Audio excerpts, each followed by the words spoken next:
মৃত্যু তোমারে একদিন একদম নিস্তব্ধ করে দিবে। সেদিন দেখবে সবাই ব্যস্ত, তুমি কেবল শান্ত। সেদিনও দোকান খুলবে, সেদিনও রোদ উঠবে,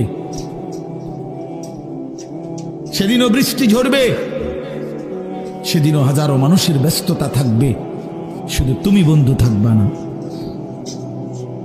তুমি বন্ধু থাকবা না। হ্যাঁ প্রিয় ভাই আমার, এটা জরুরি বিষয়, বুঝতে শিখো। নিজের ভালো, নিজের কল্যাণ, এটা বহুতই জরুরি বাপ, বহুতই জরুরি। যাই হোক, আমি লম্বা করে ফেলছি আমার কথা।